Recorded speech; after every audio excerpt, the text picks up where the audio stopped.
Hi, I'm Deborah Atkinson, and I'm here just to answer exactly what I told you. I'm going to give you the top 10 reasons why you should be strength training if you're 50 or older.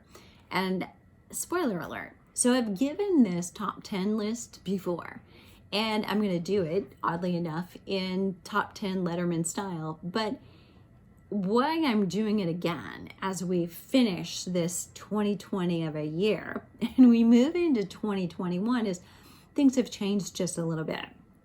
And trust me, I'm in Aries and I can be dramatic, but I'm not being dramatic here. What I'm being is potentially proactive.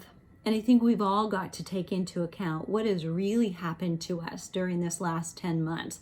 Have we been more active, less active, or the same? Have we been more stressed, less stressed, or the same? Have we eaten better or worse, or the same? And your answers to those questions will determine how serious you should take this and other news about how you should be exercising as you go forward in 2021. Because especially if you are a woman right here, you are in perimenopause, or you've just hit menopause and you're in postmenopause. You're really in these 2 to 4 years here or here on either side of menopause. You're at an accelerated or increased risk of accelerated loss of muscle and of bone. So here's why. When your estrogen goes down, your cortisol goes up. That decreases your lean muscle mass, your ability to hold on to it. And you may notice that in different ways. You may be gaining fat easier. And that's in part because you're potentially not gaining lean muscle or even retaining it. So your metabolism is slowing down. Cortisol is elevated, and because that's elevated, it causes greater breakdown of muscle, meaning you have to do a whole lot more to overcome it, and not necessarily working out, but you need to make sure your sleep is on point. That can be hard as a woman in menopause. You need to make sure you're getting enough protein.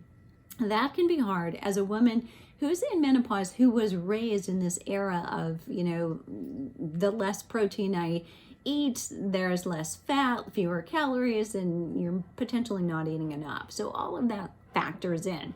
But right now we've got to pay more attention. So let's go. Are you ready? Number 1, and this is a bonus, your immune system.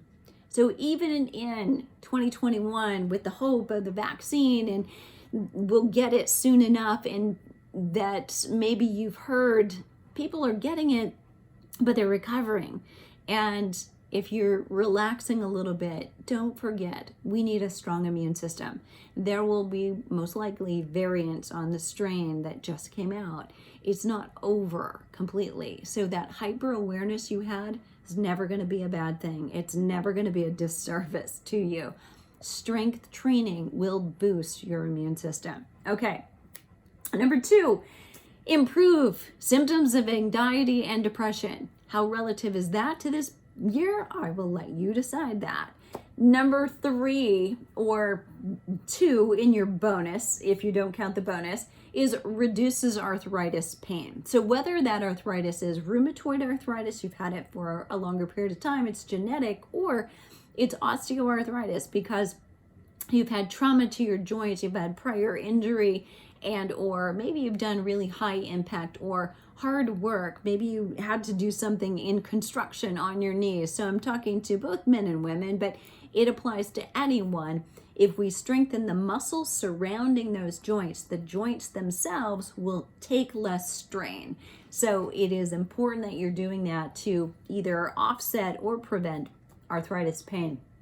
And number 3 on the list is increasing your lean muscle tissue to avoid those losses. So number 1, if you do nothing after 30, we generally start to lose muscle a little bit each decade. We accelerate that loss right during menopause, and so you want to slow those losses, but even better if we can increase your lean muscle tissue. And we know it's proven you can gain strength and some lean muscle tissue both in your 60s, your 70s, your 80s, and even in your 90s, you can gain strength. You're going to be a little less likely to gain a lot of muscle mass, but you're going to gain strength, and that's going to keep you doing the things you want to do with the people you love doing them when you want to do them. And number 4 is blood sugar control. Your muscles take up blood sugar.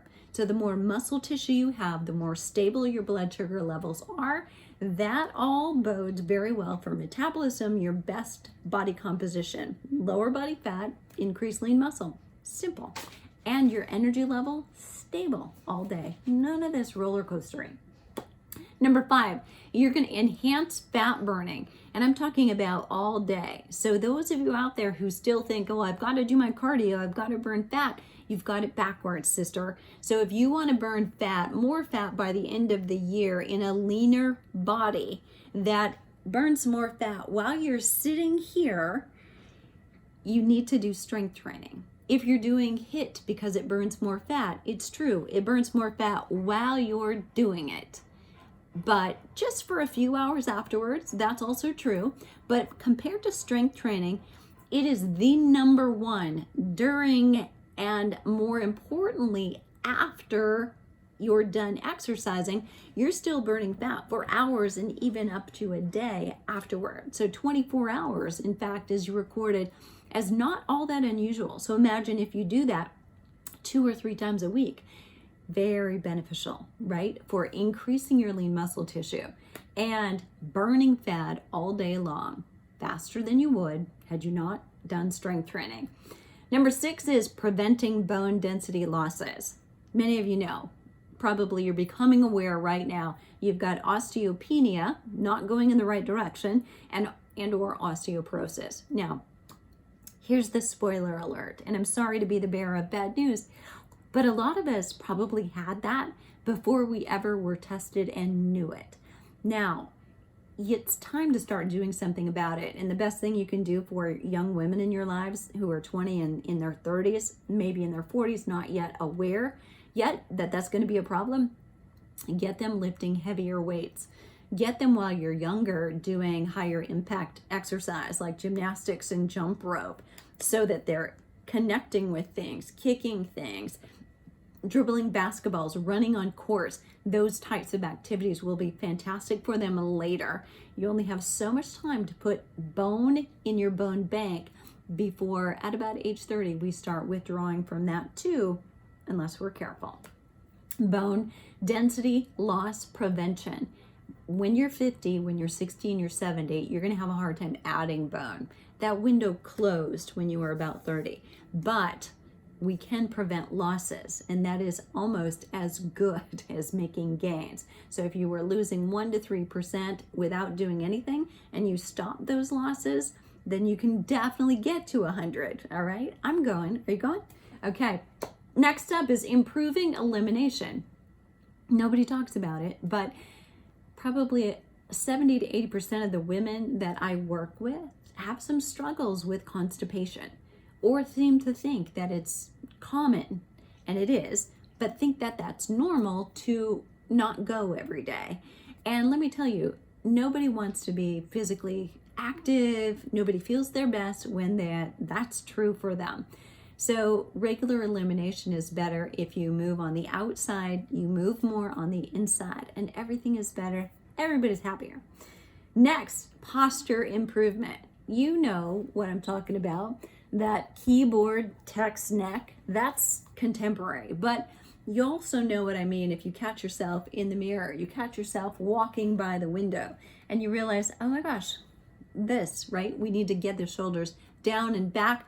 And when this is just your natural posture, you don't have to think about it. You don't have to hear your mother's voice saying, sit up straight. In your head, you just do because that's where you live. That happens largely because of strength training. That takes pressure off of your skeletal system and your joints, because if you have bad posture, what's happening is you're rounded over here, very passively stretched in the back, you're extremely tight here in the front. Eventually that causes problems for your neck, your lower back. There's a domino effect. So as soon as we get you back up, get you in better position because you're used to living there, you will feel so much better. And try it while you're watching this video. Drop your shoulders down, take your chest and open it.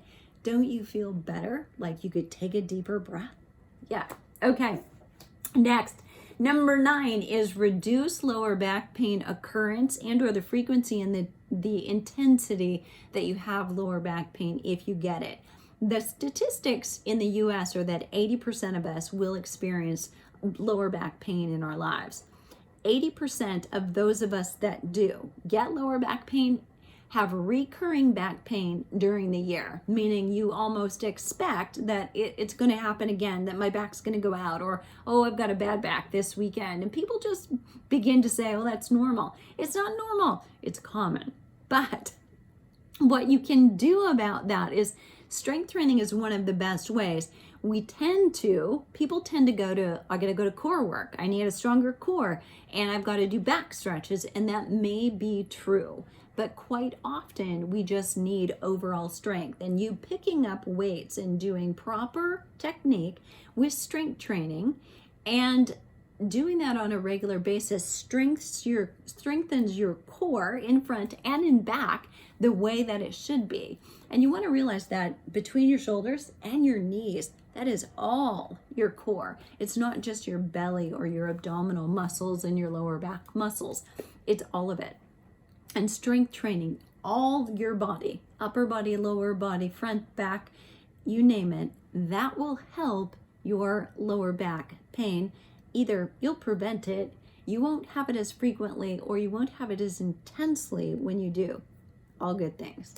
And last but not least, the simplest of all, but yet it's the most elusive thing to many of us. If I could say to 100 people, 100 women who are flipping 50, what would you love to change about your day-to-day life and the way that you feel? A lot of times, and the top 3 answers are going to be energy. I want more energy. And strength training works this way. So clearly, we have you lifting a weight that's heavier than anything that you would pick up normally, or doing it more times than you would pick up one thing normally. And the reason is we're overloading you from what you normally do so that what you normally do becomes easier. And when that's true, you feel like you're sailing through your day and you have the energy. It all happens from an energy production standpoint at your cellular level. It has to do with words like mitochondria, and you can reverse the effects of aging. If you start strength training in your 60s or your 70s, you can reverse aging that has happened that since that time you were in your 20s or 30s. That's pretty good ROI for maybe 30 minutes twice a week, 45 minutes twice a week. And it feels good to feel good. So it doesn't really take motivation.